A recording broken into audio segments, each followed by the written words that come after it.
Da Wondery. Esse é o Modus Operandi. O programa a seguir pode conter descrições de extrema violência e não é recomendado para pessoas sensíveis.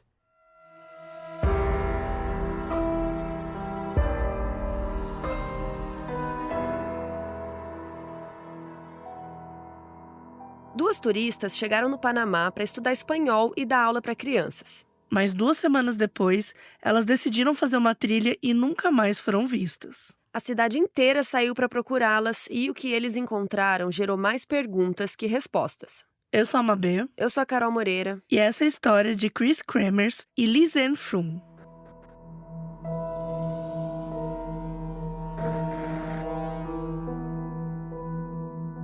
Lisanne nasceu no dia 24 de setembro de 91, na cidade de Amersfoort, nos Países Baixos. Ela era a filha mais nova da família Froome e todo mundo descrevia a Lisanne como uma menina quietinha, que amava praticar esportes. E quando ela entrou na faculdade, ela virou uma das estrelas do time de vôlei. Mesmo tendo sofrido uma lesão na perna durante um jogo, isso não fez ela desistir. Depois de se recuperar, a Lisanne voltou a competir pelo time da faculdade e era uma das estrelas. Ela fez algumas amigas no time, mas ela começou a se soltar mais e sair mais de casa quando ela conheceu a Chris Kremers. Elas começaram a amizade enquanto trabalhavam meio período numa cafeteria lá da cidade durante o ensino médio. A Chris nasceu no dia 9 de agosto de 92 e era a filha do meio da família. Diferente da Lisanne, a Chris sempre foi mais faladeira, conseguia fazer amizade com todo mundo, mais extrovertida. E as duas viraram melhores amigas muito rápido. E quando chegou a hora de ir para a faculdade, elas decidiram alugar um apartamento juntas, apesar de estarem indo estudar em lugares diferentes. A Chris foi estudar artes, enquanto a Lisanne foi estudar psicologia. Em 2014, as duas tinham acabado a faculdade. A Lisanne tinha 22 anos e a Chris 21. E para comemorar o fim desse período, de muito estudo, elas logo começaram a planejar uma viagem de formatura. Primeiro elas pensaram em ir para Costa Rica, mas depois acabaram mudando de ideia e resolveram ir para o Panamá. Elas decidiram que queriam ficar 6 semanas lá, fazendo curso de espanhol e tal, e fazendo trabalho voluntário com as crianças da região. E depois de 6 meses guardando dinheiro, elas finalmente tinham o suficiente para ir. E aí, no dia 15 de março de 2014, as duas embarcaram para o Panamá. Chegando lá, elas foram encontrar o pessoal do curso de espanhol que elas tinham se inscrito, que se chamava Spanish at Locations. Ficou combinado que nas primeiras 2 semanas as coisas iam ser mais tranquilas, que elas só iam ter aula e podiam usar o resto do tempo para relaxar. Então elas aproveitaram para ir para a praia, para explorar a região. Só que agora elas iam ter que se mudar para outra cidade e começar a dar aulas para uma creche de lá. E aí, quando chegou a hora de se mudar, a Lisanne e a Chris foram acompanhadas por uma funcionária da escola de espanhol para essa outra cidade. E, gente, a cidade se chamava Boquete. Não, é isso. É difícil, não tenho o que dizer. É difícil. Desculpa qualquer coisa, tá? Então, lá nessa cidade, a gente vai evitar repetir o nome, elas iam ficar na casa de uma família local. E a mãe dessa família se chamava Miriam. E ela estava super feliz de receber as meninas.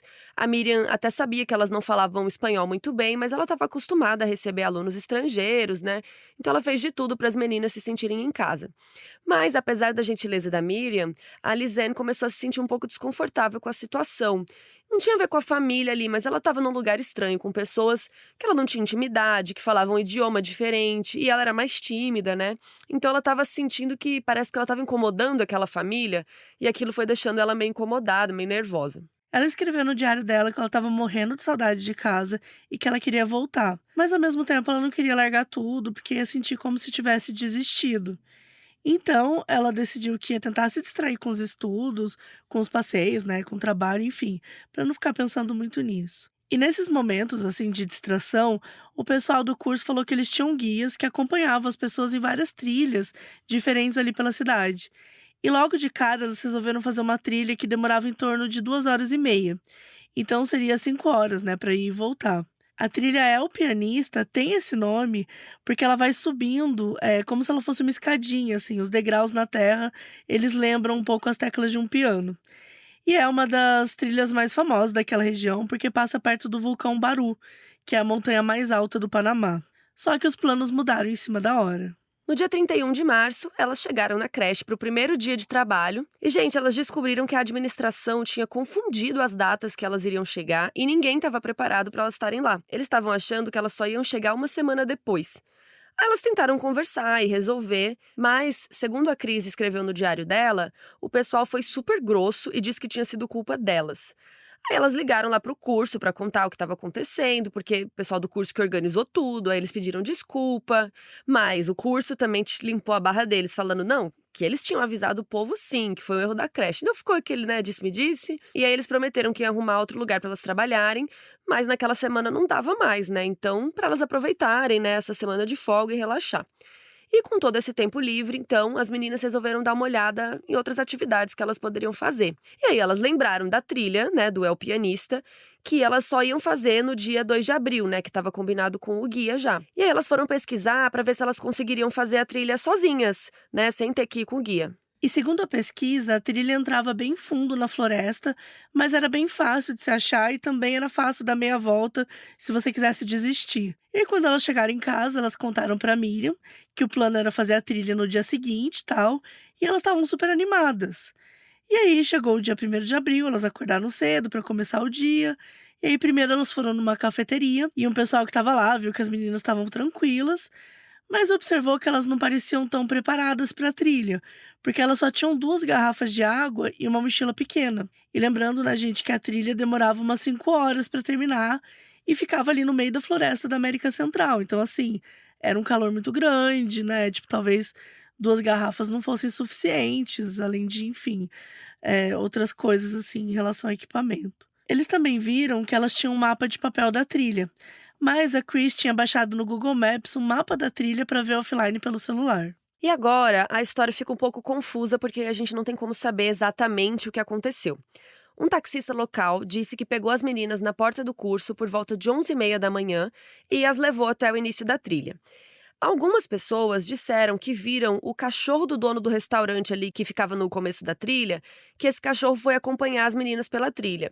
Só que algumas horas depois o cachorro voltou sem as meninas. E foi assim que começaram a suspeitar que tinha algo estranho, porque o cachorro não deixaria elas sozinhas se elas estivessem em perigo. Por quê, gente? Porque esse doguinho tinha o costume de andar na trilha com as pessoas, muito fofinho. Então ele ia com o grupo e voltava junto. Então, teoricamente, o cachorro só ia voltar quando elas voltassem.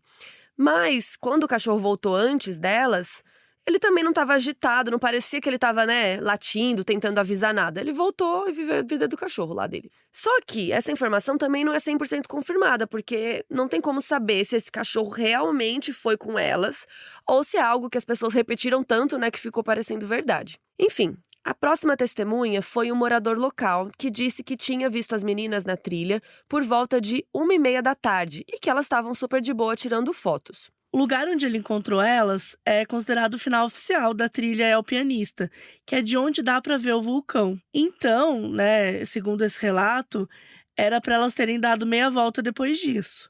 Só que os registros de celular mostram que elas seguiram por uma outra trilha mais apertada e no meio da floresta, que já não era tão bem marcada. Os moradores falaram que todo mundo sabia que aquele lugar era o final do El Pianista, mas que essa informação ela não estava explícita nos mapas turísticos que eles entregavam. Então, se elas tivessem ido com o guia, ele teria avisado. Mas como não estava nos mapas turísticos, então não tinha muito como elas saberem. Elas provavelmente viram uma nova trilha, acharam que ainda fazia parte do El Pianista e seguiram. Ou elas sabiam que não fazia parte, mas resolveram seguir mesmo assim para explorar, enfim, não dá para saber. O problema é que essa outra trilha era conhecida por ser bem perigosa. E ainda, o final de março, ali começo de abril, é conhecido como a época das chuvas no Panamá. Então, como essa trilha não era uma atração turística, ela era menos preparada, né, para caminhar, tipo, é uma trilha mais roots, assim, né? E os moradores nem gostavam de passar lá na época de chuva, porque escorregava muito. Em alguns pedaços da trilha, ela também passava do lado de um rio que tinha uma correnteza muito forte. Então, se você escorrega ali num lugar errado, você cai no rio, enfim. A gente vai colocar um vídeo no nosso site mostrando como que é a trilha, né, que elas pegaram, e dá pra ver que não é nada fácil de fazer. Nosso site é o modusoperandipodcast.com. A gente sempre coloca lá fotos, informações, matérias sobre os casos, né? É só você procurar a página de cada caso. Enfim, essa trilha e essa segunda trilha é bem apertada, parece até que você tá meio embaixo da terra, assim, porque tem um morrinho de cada lado. E com o passar do tempo, vai ficando cada vez menos intuitivo o caminho que você tem que ir, porque vai abrindo várias opções. A câmera fotográfica das meninas mostra que, a 1h54 da tarde, elas tiraram uma foto nessa nova trilha e a Chris estava em cima de uma pedra, sorrindo, assim, bem feliz. E depois disso, a gente não tem nenhuma evidência do que realmente aconteceu. Às 4h39 da tarde, a Chris tentou ligar para o número de emergência, mas elas estavam muito no meio do mato e não tinha sinal. Alguns minutos depois, às 4h51, a Lizane também tentou ligar. As meninas podem ter pego um caminho, perceberam que estava ficando escuro, resolveram voltar, mas se perderam. Assim, tem várias possibilidades que ficam rodando na nossa cabeça. Porque, gente, é no meio do mato, não tem câmera de segurança, não tem testemunhas, não tem nada que ajude a gente a descobrir o que de fato aconteceu, né? A família da Miriam, né, a família que elas estavam ficando, eles perceberam que elas não tinham voltado pra casa quando eles foram dormir, mas eles não ficaram muito preocupados, porque, né, gente, elas eram adultas, eles recebiam vários estrangeiros em casa, não tinha uma hora obrigatória pra chegar em casa, então eles pensaram, elas estão num bar, né, foram sair com os amigos, enfim, e foram dormir. A noite toda passou e a próxima tentativa das meninas ligarem pra emergência foi no dia seguinte, por volta das 7 da manhã. Nesse dia, entre os dois celulares, elas fizeram 5 tentativas de ligar para a emergência, mas nenhuma delas conectou por causa de falta de sinal. Além da tentativa das 7 da manhã, elas ligaram às 8h14, às 10h52, às 1h50 da tarde e às 4h19. Então dá para ver que foi bem espaçado ali ao longo do dia. Na última ligação, já tinham se passado mais de 24 horas desde que elas tinham começado a trilha. E uma coisa que chamou a atenção é que elas ligaram só uma vez por tentativa. Porque, por exemplo, né, imagina você tá pra falar algo importante, sei lá, com a sua mãe e ela não atende da primeira vez. Normalmente a gente Você tenta liga ligar de de novo. novo, né? Você fica Em tentando. seguida, né? Logo em seguida. Só que elas não fizeram isso. Usando a lógica, parecia que elas talvez estivessem tentando preservar a bateria e quando viram que a ligação não estava completando, não tentaram de novo. Aí talvez andaram mais um pouco para tentar arranjar um lugar com sinal, e aí tentaram ligar de novo, e assim sucessivamente ao longo do dia. E elas também não tentaram ligar para nenhum parente, nenhum amigo, assim, foi só para os números de emergência todas as vezes. E é muito doido, assim, a gente fica tentando se colocar na situação, porque, cara, eu acho que eu tentaria ligar pra minha mãe. Lá nos Porque Países Baixos, né? Porque é longe, tipo, mas. porque, assim, eu sei que a minha mãe faria de tudo, sabe? Pra acionar, pra Sim. tentar, sei lá, assim, tipo, talvez Achar na alguém. emergência eles poderiam procurar, mas sei lá, não sei se eu sei que a minha mãe lutaria por mim, sabe? Sim, se tem alguém, né? Se tem alguém, mas não dá pra, né, não dá pra saber. Ao mesmo tempo faz sentido que você queira economizar a bateria. Se não tá conectando, É. não vai conectar pros Países Baixos também, né? Sei lá. Uhum. É complicado, porque elas.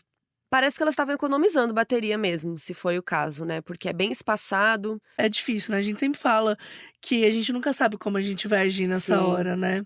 Então, também assustar a família, talvez, tipo, se eu vou ligar, Ai. né, pra alguém da família, talvez eu assuste eles. Verdade. Podia ter um pouco disso também. Bom, enquanto isso, vocês lembram que elas tinham marcado de encontrar o guia, né, no dia 2 de abril. Esse guia se chamava Feliciano e ele ficou lá na porta do curso esperando, né, porque chegou o dia 2 de abril. E aí ele ficou lá esperando, nada delas, aí ele falou com alguém da administração, que entrou em contato com a Miriam, que confirmou que elas ainda não tinham voltado para casa. Aí todo mundo ficou, peraí, né, tem alguma coisa errada. Até então, a Miriam estava achando que elas tinham chegado de madrugada e, sei lá, estavam no quarto dormindo. Mas aí, nessa hora, ela foi ver e não estavam. Então, a família da Miriam e o guia, o Feliciano, saíram pela cidade para ver se encontravam elas em algum lugar. Procuraram no curso, no restaurante que elas estavam indo comer, no restaurante da beira da trilha e nada. E aí, eles foram até a polícia. Mas lá tinha aquela regra que você não pode dar a pessoa como desaparecida com menos de 48 horas. Então, não deixaram eles prestarem queixa e eles tiveram que se virar sozinhos. A diretora do curso tentou ligar para Lizane, mas ela acabou se confundindo e ligou para a mãe dela, que estava lá longe, nos Países Baixos. Ela teve que explicar para a mãe que a Lizane e a Chris não tinham voltado para casa no dia anterior e que estavam procurando por elas. A mãe da Lizane, então, ligou para a família da Chris e eles conseguiram fazer uma denúncia de pessoa desaparecida lá nos Países Baixos. A polícia de lá mandou as informações para a Interpol, que é a Polícia Internacional, para que eles entrassem em contato com a polícia do Panamá. Aí no dia seguinte, no dia 3 de abril, né, 2 dias depois que elas estavam desaparecidas, só a Chris tentou ligar para emergência, porque o celular da Lizane passou o dia desligado. Nesse mesmo dia, a polícia do Panamá começou as buscas pelas duas, graças à interferência da Interpol. A partir desse dia, os celulares não mostraram nenhuma tentativa de ligação, mas mostraram que elas ainda estavam mexendo neles. No dia 4 de abril, o celular da Lizane foi ligado, mas descarregou logo de manhã. Então só a Chris continuou mexendo no dela nos próximos 2 dias. Enquanto helicópteros estavam procurando por cima, vários guias experientes estavam seguindo as trilhas ali para ver se encontravam alguma coisa, alguma pista. Eles estavam até olhando em outras trilhas que as meninas citaram que queriam fazer, por precaução, mas não encontraram nada.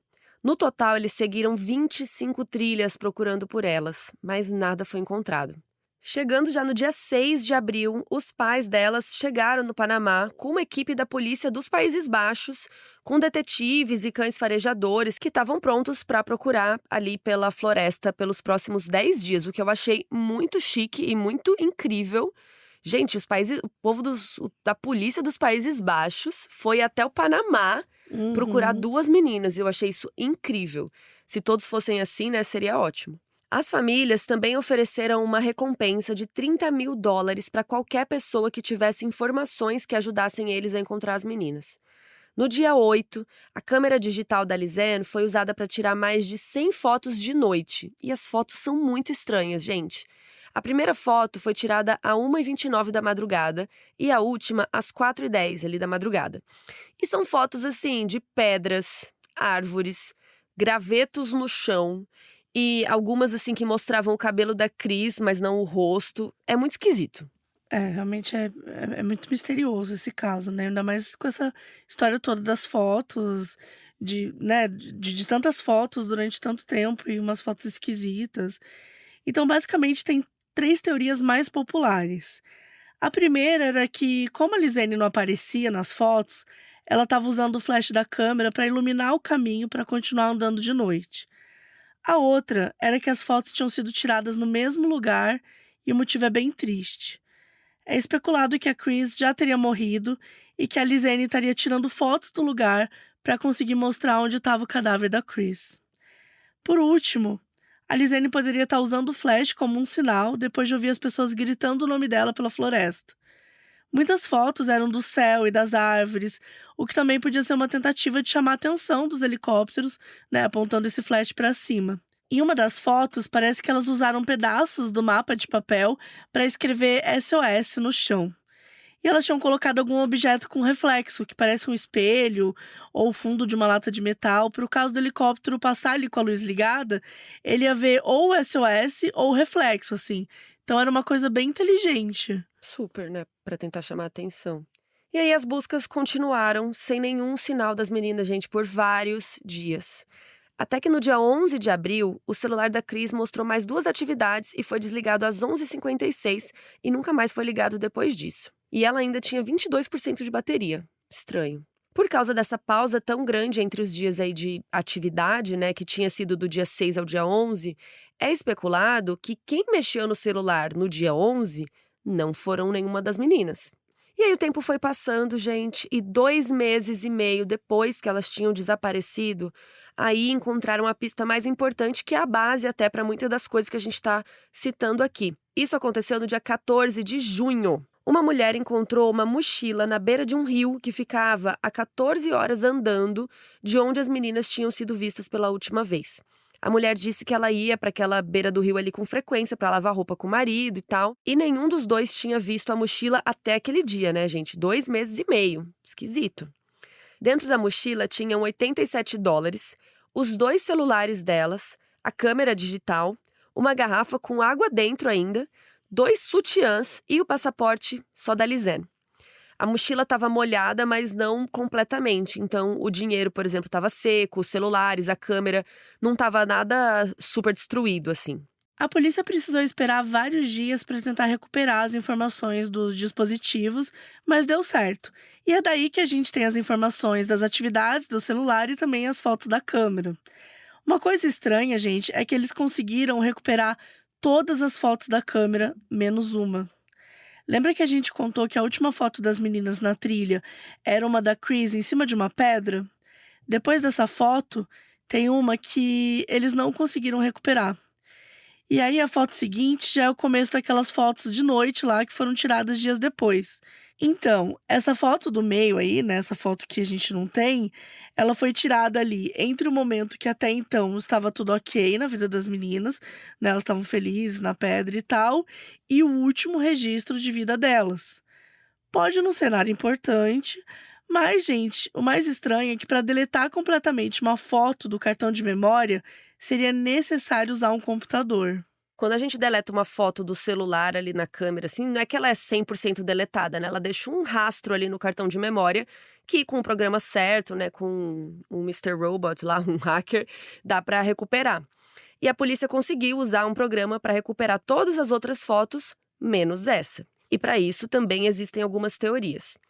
Para deletar essa foto real para sempre, quem tivesse com a câmera tinha que ter conectado ela num computador e usado um programa mais complexo, assim, né, para poder excluir. Se a gente supor que elas foram assassinadas, então o assassino pode ter deletado tudo que ligasse ele ao crime e depois se livrado da mochila para fazer parecer que elas tinham caído no rio. Também é especulado que a própria polícia do Panamá estava escondendo essa foto, porque é de algo que prejudicaria eles, né? Prejudicaria o turismo do Panamá, e eles dependem muito do turismo ali para a economia. Mas também tem as teorias de que a culpa não foi de ninguém. Pode ter sido um azar, um bug, né? Aquele arquivo específico foi corrompido pelo cartão de memória, X. O que não é impossível, mas é estranho que foi exatamente a única foto entre, né, esse momento que elas estavam bem e o momento que elas não estavam mais, que elas começaram a fazer aquelas fotos esquisitas e tal.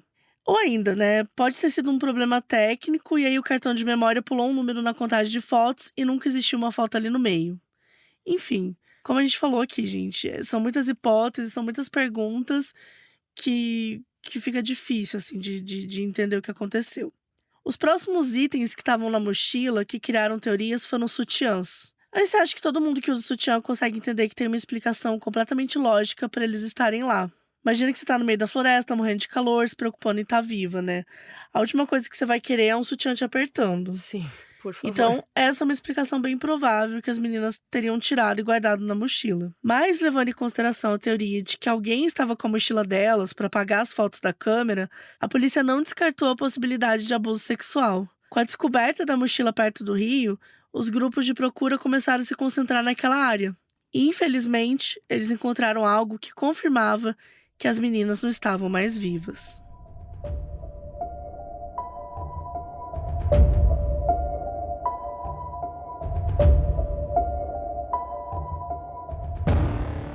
No dia 19 de junho, 5 dias depois que essa mochila foi encontrada, acharam também os ossos do quadril da Chris e o sapato da Lisanne com o pé dela dentro.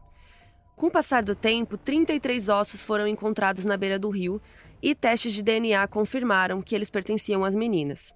Além de mais ossos do quadril da Chris, algumas costelas, ossos da panturrilha e da coxa da Lisanne também foram encontrados. Algo que diferenciava os ossos ali era que os da Chris ainda tinham um pouco de carne, assim, né, ali colado junto. Mas os da Lisanne estavam limpos, como se alguém tivesse deixado só o osso.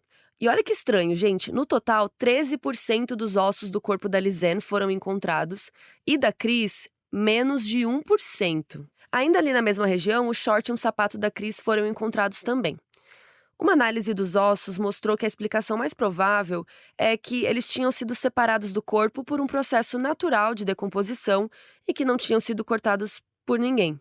Mas também, gente, né, eram pouquíssimos ossos, era assim, muito pouco para ter uma noção completa do que aconteceu. Se os cadáveres tivessem ido parar no rio, com a correnteza forte e 2 meses de decomposição, seria muito fácil os membros se separarem realmente. Outra coisa que foi descoberta é que a perna da Lisanne apresentava uma inflamação chamada de periostite, que é quando a região da tíbia sofre um impacto repetidamente, seja correndo ou andando demais. E mesmo antes delas se perderem, as meninas tinham andado muito. Então, assim, imagina a quantidade de impacto que essa perna tinha sofrido, né? Depois de dias na floresta. Isso causa uma dor muito grande. Então, se a Lisene tinha sobrevivido por vários dias, né, como as pistas indicam, é possível que ela eventualmente não tenha conseguido mais andar de tanta dor. E durante toda a investigação, as polícias do Panamá e dos Países Baixos estavam trabalhando juntas no caso. Isso gerou também uma confusão e muitas críticas. E aí, gente, quando chegou em setembro, né, no dia 24 de setembro, a Procuradora-Geral do Panamá declarou que a morte das meninas ia ser oficialmente considerada um acidente. O relatório dizia que elas tinham caído sem querer no rio ao tentar atravessar uma ponte enquanto elas estavam perdidas, e os cadáveres foram levados pela correnteza. O que é, sim, uma grande probabilidade. Mas ao redor do mundo, as pessoas estavam achando um pouco suspeito eles nem considerarem a possibilidade de que um crime tivesse acontecido. Para eles, o Panamá estava fazendo isso para não desencorajar o turismo. Até o presidente do Panamá, o Ricardo Martinelli, deu uma declaração que, sei lá, na cabeça dele fazia algum sentido, mas nesse contexto ficou muito estranho. Ele disse que o Panamá não podia se dar ao luxo de cometer um crime. Então era claro que foi um acidente. Oi? Oi? Não entendi nada. O Panamá, o país inteiro, não pode, tipo... Ai, Cristo. Não relacionado ao caso, mas só uma fofoca, que esse presidente foi sentenciado a 10 anos de prisão por lavagem de dinheiro, um pouquinho depois disso, tá? Mas enfim. Outra coisa que causou muito alvoroço é que as provas pareciam ter sido completamente mal organizadas. Vocês estão sentados, gente? Porque agora... O DNA das meninas não foi encontrado na mochila, o que faz sentido porque tinha passado muitos dias na água, né? Mas 30 digitais foram encontradas. E aí eles tiraram as digitais de todas as pessoas que encontraram na mochila. Mas eles nunca testaram. Então não dava pra saber, né, se tinha alguém estranho ali no meio, se tinha um possível assassino, X. A mochila foi enviada para os Países Baixos, mas até chegar lá, gente, tanta gente encostou nessa mochila que, sei lá, qualquer resultado já nem adiantava mais, e muito menos juridicamente, né? Sim. Se você fosse processar alguém por assassinato... Você não podia ia ter... usar isso de argumento. já era. A mesma coisa aconteceu com os celulares, porque 3 digitais foram encontradas nos aparelhos e também nos chips. Além das digitais das meninas, a digital de um dos detetives responsáveis pelo caso foi encontrado no chip do celular. E assim, gente, ele tinha que ter tirado o chip de luva, né? Assim, tipo, como que uma digital dele aparece lá? Ai, Mas Cristo. enfim. O pior nem foi isso. O pior é que eles testaram essa digital do chip, descobriram que era do detetive e decidiram não testar as do celular porque acharam que provavelmente era dele também. Então eles não iam nem perder tempo. Né, assim, Ai, só rindo.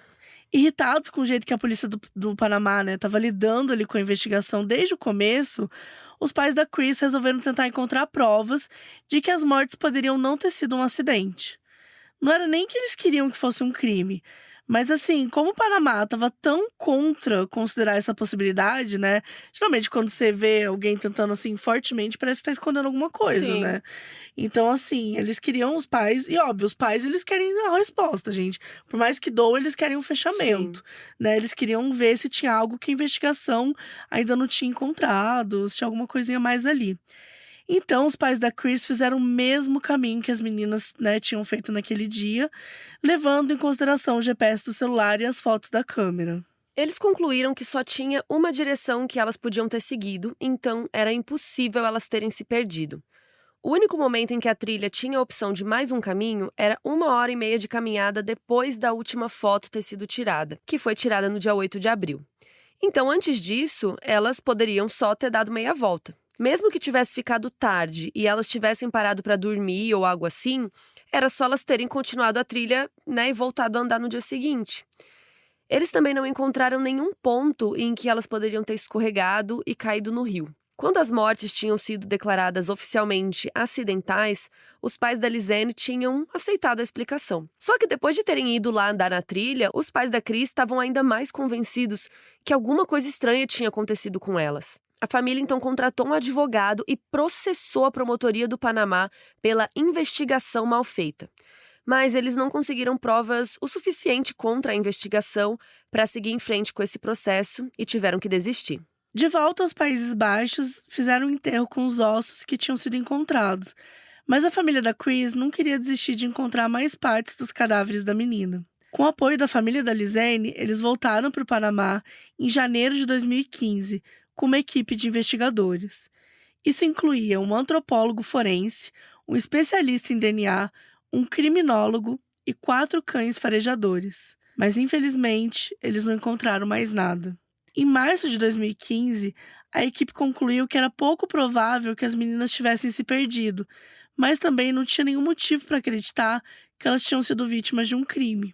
Com isso, ambas as famílias aceitaram a explicação e disseram que não queriam mais que ninguém entrasse em contato para falar sobre o caso. Depois do acidente, o governo do Panamá colocou uma placa na trilha El Pianista para mostrar onde é o final e pedindo para que as pessoas voltem pelo mesmo caminho que vieram. Além disso, uma cruz foi colocada na trilha em homenagem a Chris e a Lizanne.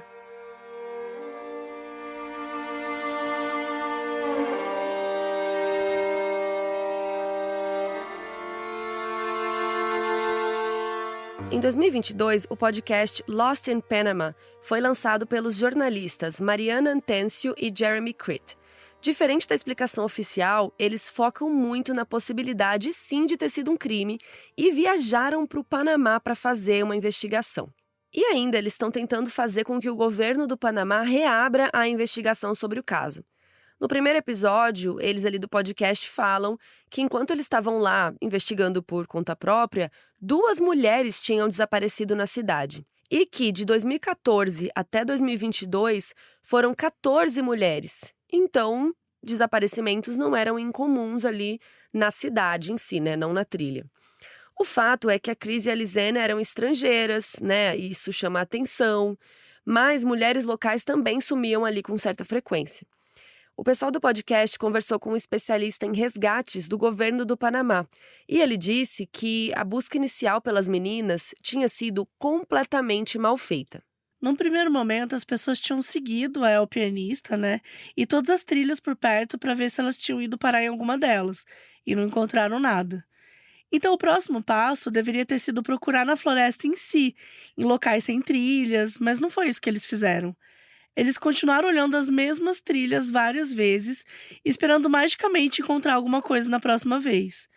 Na opinião dos jornalistas, eles deveriam ter dividido a floresta em quadrantes e ir de um por um até encontrar alguma pista. O especialista também achou que eles pararam as buscas da região ali rápido demais. Como tinham descoberto pelas fotos da câmera, as meninas estavam vivas até pelo menos 8 dias depois que tinham sumido. Mas nesse dia, eles já estavam procurando locais muito mais distantes. Tinha muita água, tinha muita fruta em volta da trilha. Então, se elas não tivessem com ferimentos sérios ou presas de algum jeito, seria fácil elas sobreviverem na floresta durante vários dias. Outra coisa que o especialista achou estranho foi o estado da mochila que eles encontraram na beira do rio. Ela foi encontrada, 2 meses e meio depois que elas desapareceram, num lugar que ficava 14 horas andando ali desde o El Pianista, da trilha. Para a mochila ter chegado lá, ela tinha que ter passado por vários quilômetros de um rio cheio de pedra, cheio de queda. Só que, assim, nem estava tão molhado, a tela dos celulares nem da câmera estavam quebradas, o arame do sutiã, não estava enferrujado, Se tivesse ficado muito tempo na água, isso teria acontecido. Outra coisa estranha sobre os celulares é que o celular da Chris ele foi ligado pela última vez 5 dias depois, desde que ele tinha sido usado. E quando ela ligou ele, parece que ela só olhou a tela, ela não desbloqueou o celular, não colocou a senha. Hoje em dia a gente tem, a digital ou o Face ID, sei lá. Ela não botou nada, não desbloqueou. Então eles criaram algumas especulações. A primeira seria que a Chris só tinha ligado para ver se tinha sinal, mas quando viu que estava sem nada, não se deu o trabalho nem de abrir e desligou para economizar a bateria. Ou quem ligou a tela tinha sido a Lizanne, que não sabia a senha da Chris, E aí, nesse caso, a Chris já poderia estar desacordada ou morta. E por último, se a possibilidade de um assassinato for verdade, quem ligou o celular poderia ter sido o assassino, que não teria como saber a senha. Seguindo a trilha depois do final do El Pianista, os jornalistas foram tentar encontrar uma explicação para como que aquela mochila tinha ido parar naquele lugar. Em um determinado momento, eles chegaram a um lugar perto do rio que tinha uma ponte para atravessar. Só que ela não era uma ponte normal. Era uma ponte de metal que a população indígena tinha feito. Então, ela tinha sido feita de um jeito que eles conseguiam atravessar, mas não era tão simples para quem não conhecia. Vai ter uma foto lá no nosso site, modusoperandipodcast.com, mas para vocês imaginarem agora, é um fio de metal na base, com 2 fios de metal de cada lado para segurar e se equilibrar enquanto passa. Se elas tivessem caído dessa ponte e morrido, a mochila poderia ter chegado naquele lugar onde foi encontrado e os ossos também. Eles também levaram uma câmera do mesmo modelo das meninas para tentar encontrar o local onde elas teriam tirado aquelas fotos depois do desaparecimento. Em uma delas, parece que elas estão sentadas em uma pedra e dá para ver essa ponte de metal lá no fundo. Então eles resolveram fazer um experimento para ver se podia ser aquela ponte de metal mesmo. Eles sentaram em várias pedras que estavam em volta ali do rio e mudaram a posição e tal, até encontrar uma que parecia a foto que tinha sido tirada.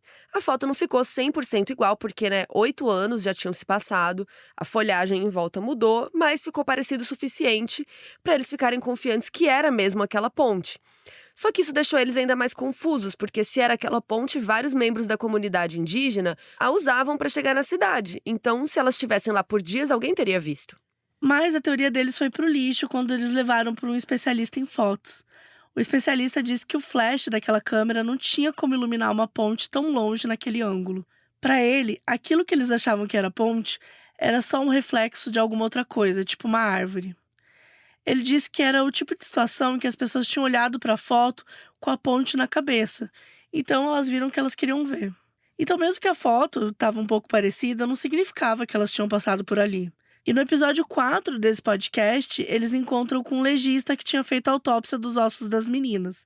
A identidade dele não é revelada porque ele acredita que elas foram assassinadas e ele não quer chamar a atenção do assassino. No relatório oficial dele, a causa da morte foi dada como inconclusiva, porque era uma quantidade de ossos muito pequena para analisar.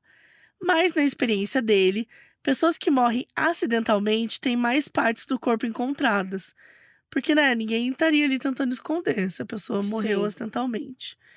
E como só 13% do corpo da Lizane e 1% do corpo da Chris tinham sido encontrados, era estranho dizer que tinha sido um acidente. Mas ele deixou claro que ele não encontrou nenhuma prova de que foi um assassinato, era só, a opinião ali dele. Como uma segunda opinião, os jornalistas entraram em contato com um legista de Porto Rico. E ele disse que, analisando o relatório do legista original do caso, uma das possibilidades era de que os ossos das meninas tivessem sido separados por animais e não pelo rio. O que significava que os cadáveres poderiam estar em algum lugar dentro da floresta e chegaram no rio por causa dos animais. Então, na opinião dessa segunda pessoa, tinha sido um acidente sim. Dá pra ver que tudo nesse caso acaba caindo nessa questão de opinião, gente? Porque é muito confuso, poucas provas pra analisar e todo mundo vai criando uma teoria aí. Mas essa legista aí, ela sugeriu que eles focassem em quem tinha encontrado os ossos e não nos ossos em si, pra ver se isso ajudava em alguma coisa. E foi aí que eles descobriram que o Feliciano, que era aquele guia que ia encontrar com as meninas, tinha participado das buscas, que ele estava presente em todos os lugares quando os ossos foram encontrados. E se não foi ele que encontrou pessoalmente, foram os funcionários que trabalhavam para ele. Isso colocou meio que uma pulguinha ali, gente, na orelha dos jornalistas. E a desconfiança aumentou quando eles foram falar com a próxima testemunha. Eles encontraram com a mulher que tinha achado a bolsa das meninas na beira do rio. E ela disse que tinha sido ameaçada pelo Feliciano. Ela não quis dar nenhum detalhe, porque ele tinha mandado ela ficar quieta e ela estava morrendo de medo. Sabendo disso, os jornalistas tentaram marcar uma entrevista com ele. O Feliciano atendeu o telefone, mas disse que não gostava de estrangeiros, então não ia falar com eles pessoalmente. Nesse mesmo dia, a Mariana, que era uma das jornalistas, recebeu um e-mail na conta pessoal dela com uma única palavra: kill, que significa matar.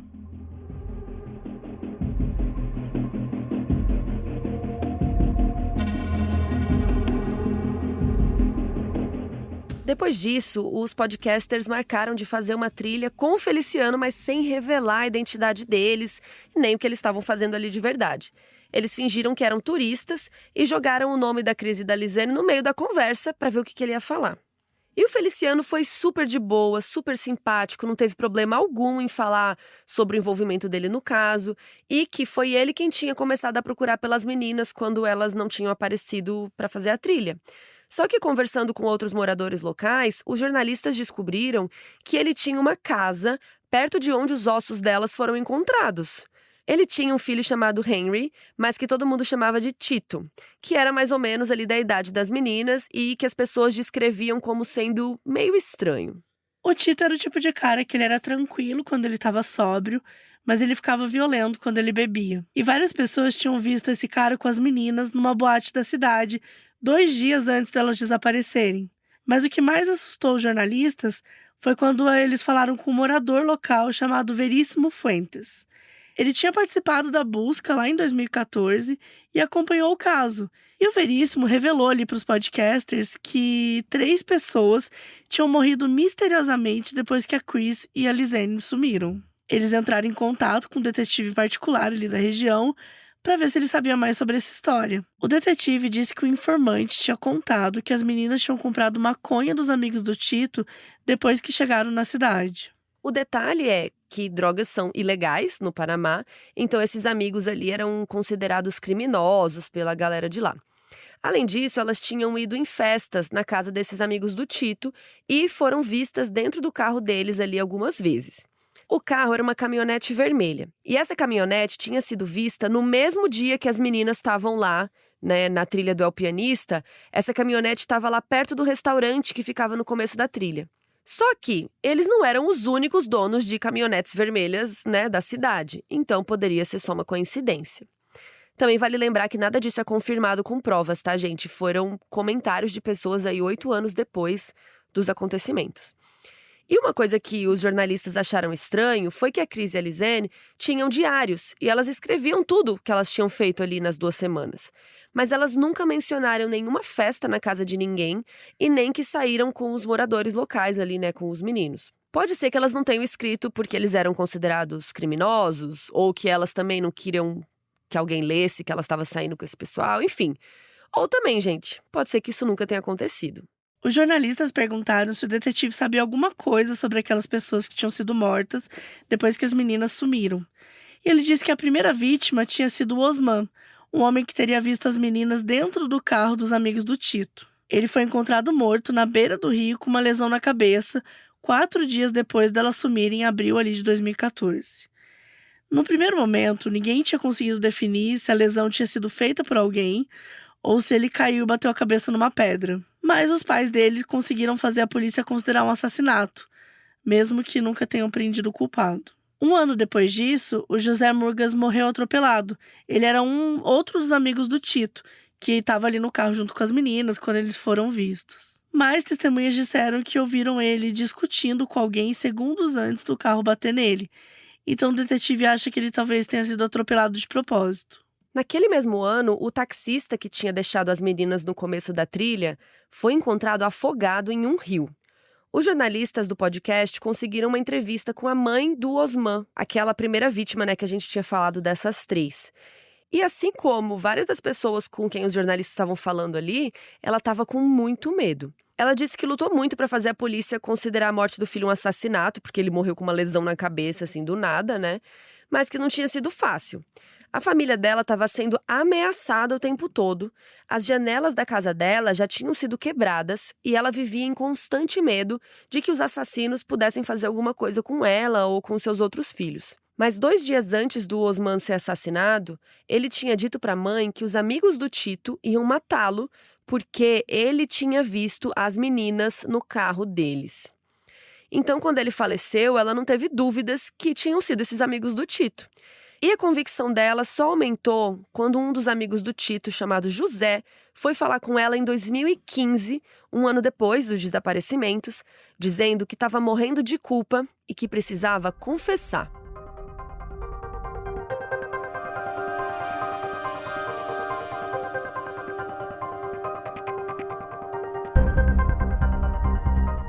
A partir de agora, a gente vai falar de um depoimento bem importante para o caso. E todo esse relato é da mãe do Osman, o que na verdade o José teria dito para ela 1 ano depois. E assim, lembrando que até onde a gente sabe, gente, os relatos nunca foram investigados.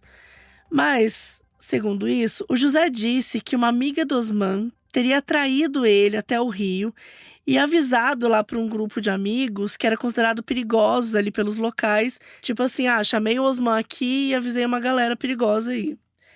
Enquanto Osman esperava pela menina, um deles chegou por trás e deu uma pedrada na cabeça dele.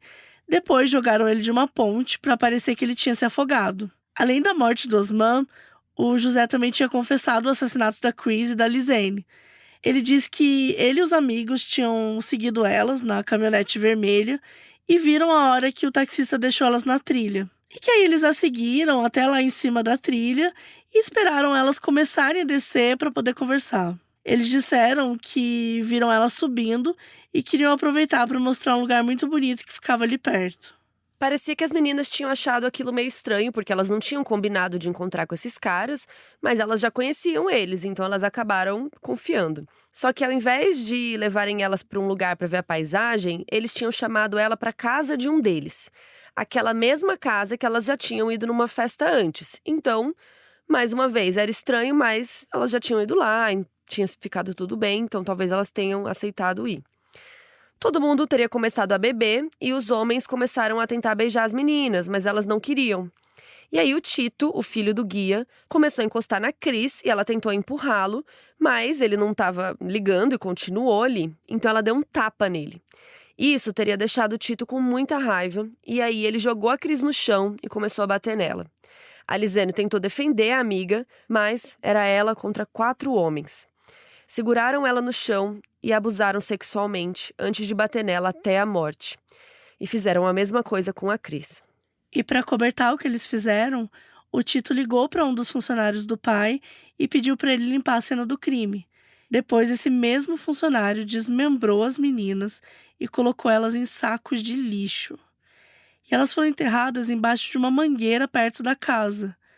E para parecer que era um acidente, depois disso, eles espalharam partes dos cadáveres no rio para que fossem encontrados bem longe da casa. Além disso, eles pegaram os celulares delas e fizeram aquela tentativa de ligar para emergência sabendo que não tinha sinal. E também tiraram as fotos que foram encontradas ali na câmera, as fotos esquisitas. Lembra daquela foto desaparecida? Então, o José disse que eles tiveram que deletar o do cartão de memória porque o Tito aparecia. Ou seja, tudo isso teria acontecido no primeiro dia, no dia que as meninas tinham começado a trilha. Então, o José tinha contado tudo isso para a mãe do Osman e ela convenceu ele a ir na polícia com ela, em 2015 isso, um ano depois dos desaparecimentos lá. Então, vamos na polícia, vamos contar e tal, e ele concordou, apesar de estar com medo. Só que antes disso, o José foi comemorar o aniversário dele de 22 anos. Então, ele estava lá bebendo com os amigos, que incluía esse grupinho aí, dessa galerinha aí do Tito. E durante a noite, ele começou a falar alto o que tinha acontecido, que eles tinham matado o Osman, a Cris e a Lizane. Depois disso, esse grupo teria levado ele para o carro e desaparecido com ele. E aí, no dia seguinte, ele foi encontrado morto na beira da estrada, Então, esse é aquele amigo do Tito que morreu atropelado e foi dado como um acidente. Para tentar provar essa história que foi contada pela mãe do Osman, os jornalistas do podcast foram procurar a tal da mangueira, onde ele tinha falado que as meninas foram supostamente enterradas.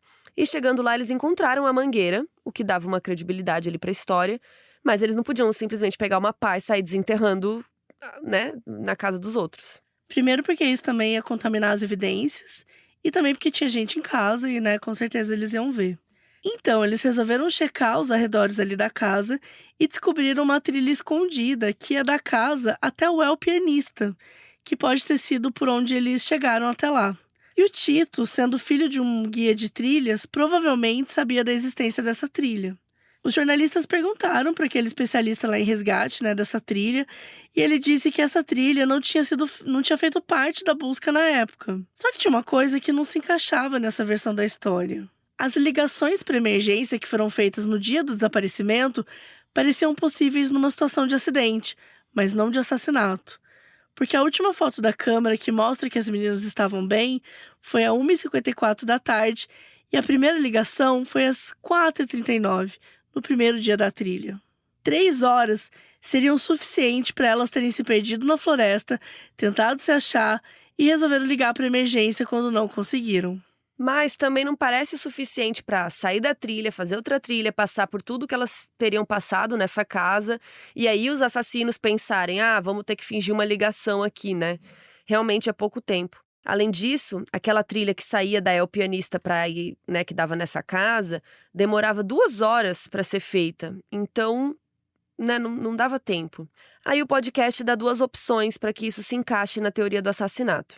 A primeira é que as meninas perceberam que estavam em perigo e ligaram para emergência antes das coisas acontecerem, né? Aí talvez quando elas viram os caras, né, ou foram com eles e aí ligaram ali no meio do caminho, né, só que fingiram que estavam de boa. E aí depois, né, de tudo que teria acontecido, quando os homens pegaram os celulares, eles viram que elas ligaram e aí eles tentaram fingir que elas estavam ligando ainda por vários dias pra fingir que elas estavam vivas, né, pra não procurarem por eles, enfim. Ou ainda, os assassinos já estavam premeditando todo o crime e ligaram antes de fazer qualquer coisa pra atrapalhar uma possível investigação. Mas aí também, né, é achismo. E outra coisa muito estranha, né, gente? As fotos. Porque do dia 1º ao dia 11, 8 ligações foram feitas para o número de emergência, o que não dá muito trabalho. Mas andar pela floresta no escuro durante horas para tirar mais de 100 fotos aleatórias para enganar a polícia, dá um trabalhinho, né? Além disso, em uma das fotos tem um cabelo loiro muito parecido com o da Chris e não parece o cabelo de alguém que estaria enterrado no meio da floresta há uma semana. E depois de terem feito tudo isso, eles ainda esperariam 2 meses para descartar a mochila das meninas em um lugar que ficava, a 14 horas de distância. Enfim, essa parte da encenação das ligações e das fotos deu uma desanimada nos jornalistas, mas eles ainda tinham uma pessoa que poderia ajudar a comprovar essa história. O funcionário que teria ajudado a limpar a cena do crime. E aí eles saíram perguntando para mais moradores da região para ver se alguém conhecia o cara, até que um deles deu uma pista. O morador corroborou a história de que eles tinham ouvido, exceto pelo local onde o crime tinha sido cometido. Ele disse que, na verdade, as meninas tinham sido assassinadas na casa do Feliciano, o guia e o pai do Tito. Os podcasts encontraram um dos detetives que tinha investigado o caso ali em 2014 e o detetive confirmou que a polícia sabia do envolvimento, das meninas com aqueles caras. E que ele escreveu no relatório que elas tinham ido em festas na casa deles. Mas quando os jornalistas olharam o relatório, não tinha nenhuma menção a esse grupinho aí. O detetive disse que o governo do Panamá provavelmente tinha retirado do relatório oficial porque não batia com a versão deles, né, que as mortes tinham sido um acidente. Quando os jornalistas finalmente encontraram o tal funcionário, que teria limpado a cena do crime, ele concordou em ir com eles até a promotoria para contar o que tinha acontecido naquele dia. Só que quando chegou o dia, ele não apareceu. Ele deu uma desculpa dizendo que tinha confundido as datas, mas os jornalistas acharam que foi por medo mesmo.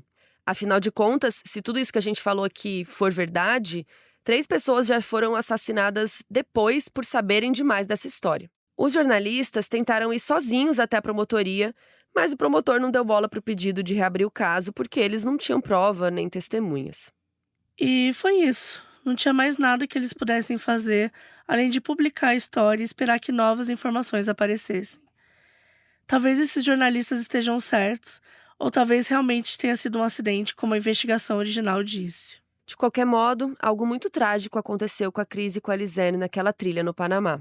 Até o momento em que gravamos esse episódio, o governo do Panamá ainda não se decidiu se vai usar as informações recolhidas pelo podcast para reabrir a investigação.